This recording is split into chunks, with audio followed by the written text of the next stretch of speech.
Day 6 of the first chapter of Genesis brings us to the final active day of creation in the story of our beginnings according to the biblical author. The 5 previous days have brought us the creation of light, of a bubble of air in the midst of primordial waters, dry land, plants including grass, herbs, and fruit trees, the sun, moon, stars, and other heavenly bodies, and the animals of the sea and air. Day 6, however, brings God's crowning achievement to his creative acts. The day begins with the creation of all the land animals and concludes with them the formation of human beings.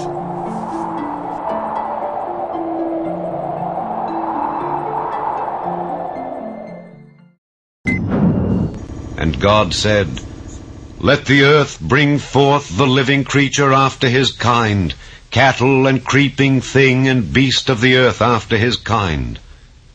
And it was so. And God made the beast of the earth after his kind, and cattle after their kind, and everything that creepeth upon the earth after his kind. And God saw that it was good. And God said, "Let us make man in our image, after our likeness, and let them have dominion over the fish of the sea, and over the fowl of the air, and over the cattle, and over all the earth, and over every creeping thing that creepeth upon the earth." So God created man in his own image. In the image of God created he him. Male and female created he them. And God blessed them, and God said unto them, "Be fruitful, and multiply, and replenish the earth, and subdue it, and have dominion over the fish of the sea, and over the fowl of the air, and over every living thing that moveth upon the earth." And God said, "Behold, I have given you every herb bearing seed which is upon the face of all the earth, and every tree in the which is the fruit of a tree yielding seed. To you it shall be for meat. And to every beast of the earth, and to every fowl of the air, and to everything that creepeth upon the earth, wherein there is life, I have given every green herb for meat." And it was so. And God saw everything that he had made, and behold, it was very good. And the evening and the morning were the 6th day. Nothing Genesis has reported thus far in its creation tale has met with a parallel in modern science. According to scientific research, light was not the first creation of our early universe. The earth and sky were extreme latecomers in cosmic history. Land plants, particularly flowering trees, herbs, and grasses, formed long down the path of evolutionary development. Sea creatures, such as the whale, and birds are also found on far out limbs on the bushy tree of life. In all these assertions, Genesis got every one of them wrong. However, when we reach day 6 of creation, we finally turn our biblical attention solely to the land, and indeed land animals, and especially human beings, are later arrivals in the evolution of our universe and planet.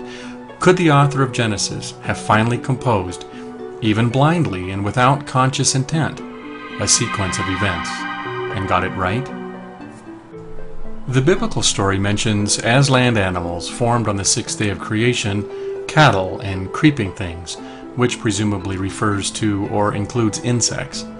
However, and while it is true that land animals evolved from creatures who inhabited the seas first, the Hebrew behemah, translated cattle by the King James and many other English versions, or as livestock in some places, refers apparently to domesticated creatures like cows and perhaps goats or sheep. It is often translated beast elsewhere in Scripture, and so it may be argued that the original intent of the verse was merely to include all living things on the land. But if so, that still places Genesis in the wrong. If we are to accept that animals formed on day 6 of the biblical creation story included all living creatures that walk upon the land, then this places early tetrapods alongside behemoth dinosaurs, and behemoth dinosaurs alongside diminutive mice, all the while, according to Genesis, with human beings ruling over them all. According to scientific research, early tetrapods like Tiktaalik never shared a seashore with an apatosaur. Apatosaurs and all other classic dinosaurs went extinct before conditions were supportive of the later evolution of mice, mule deer, and men. Let's start from the very beginning. This represents a point in the past some 166 million years ago when all living mammals shared a common ancestor. The first to split off are the monotremes, the egg-laying mammals, and that includes the platypus and the echidnas. The next split is at 147 million years ago, and that's between the marsupials and the placental mammals, representing the greatest diversity of living mammals. Well, the fossil record shows that for the first 150 million years of their existence, mammals were small and nocturnal, hiding from the dinosaurs. But what our research shows is that it was during this time that the major types of mammal first made their appearance. The placentals are a very diverse bunch, and they include our closest relatives. That is all the primates. And next to the primates, we've got the rabbits. And next to the rabbits are all the rodents, over a third of all living species of mammal. Over here, we have the hoofed mammals and the carnivores, and up the back, those are the bats. We now have a clear idea of how all the living mammals are related to each other. But putting the tree together produced some surprises. One of the surprising findings from the mammal evolution research concerns this dotted line. It marks the point in time, 65 million years ago, when the dinosaurs disappeared. The conventional wisdom was that in a world bereft of dinosaurs, the mammals would quickly evolve to take their place. But what the mammal tree revealed was a 10 million year gap between when the dinosaurs disappeared and when the modern mammals really took off. Although this 10 million year gap is very surprising, what's important to bear in mind is that we're only looking at the living mammals. There have been many other groups of mammals in the intervening time that did radiate when the dinosaurs went extinct, but they themselves have gone extinct before the present day. The evolution of human beings is another story altogether. It is long, complicated, and difficult to pinpoint just when modern humans can be said to have developed from their more primitive ancestors. Fossil remains of our human family tree include such creatures as Australopithecus africanus, Homo habilis, Homo ergaster, to name but a few. To which of these hominins does the text of Genesis refer? Our ancestors did not simply pop up out of the ground one summer afternoon. As we journey back in time, our ancestors begin to look less like us and more ape-like.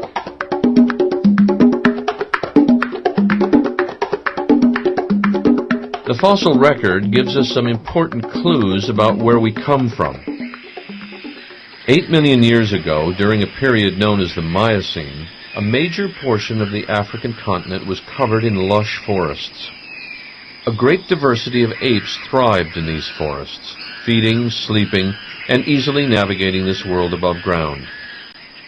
Evolutionary adaptations in their anatomy, such as grasping toes and joint mobility in arms and shoulders, made the apes extremely successful animals in this arboreal environment. But beginning about 6 million years ago, the world became a much drier and colder place. The African forests, home to the Miocene apes, started to thin and were gradually replaced by open woodlands. Although most of the ape species went extinct, in time a few began to adapt to the newer climate.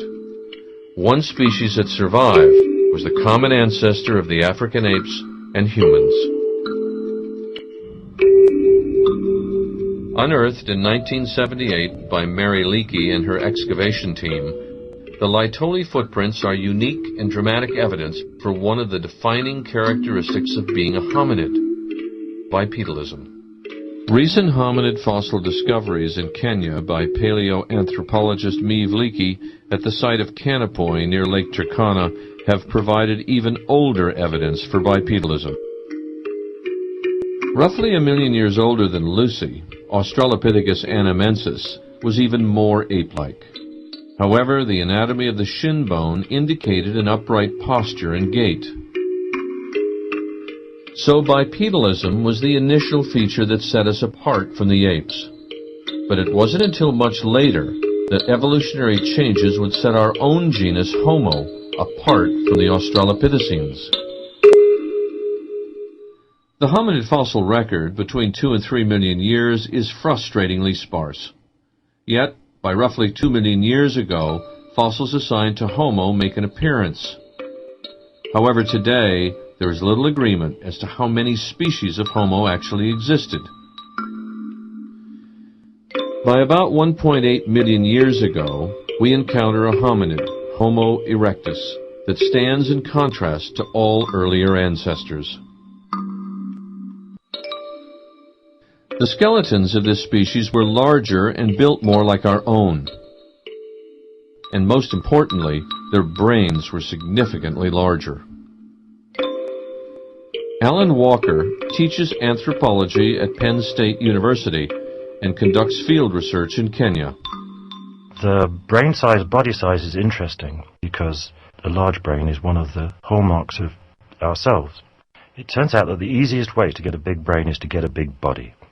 Brain size and body size are intricately linked, and it's a complicated linkage. In 1984, near Lake Turkana in northern Kenya, Alan Walker and Richard Leakey uncovered the most complete fossil skeleton of Homo erectus ever found. Dated at roughly 1.5 million years, this is the skeleton of a young male, probably about 9 years old. Nicknamed the Turkana Boy, he stood about 5 feet 4 inches. But as an adult, he would have been at least 6 feet tall. Homo erectus not only had big brains, they had big bodies. And the stuff they left on the archaeological sites shows us that they were eating animals. And we suspect that they were catching them too. There are consequences to becoming a carnivore. Carnivores eat meat, and meat is meat wherever it's found. Whereas herbivores eat plants, and individual herbivore species are matched to their plant communities. Carnivores aren't like that.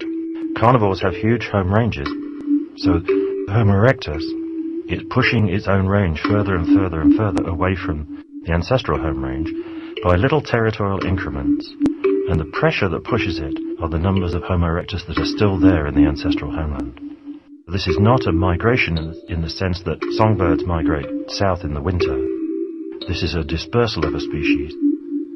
About 1.5 million years ago, Homo erectus left Africa and began to populate the rest of the globe. In a sense, Homo erectus was the evolutionary parent of our own species. They carried with them not only advances in culture, but indelible assets that began with our earliest ancestors.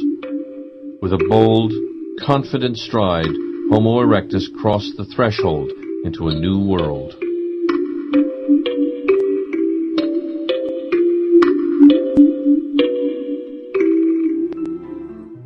And before mice, mule deer, and men, before dinosaurs, birds, and whales, some 300 million years ago, we have evidence of Earth's first insects.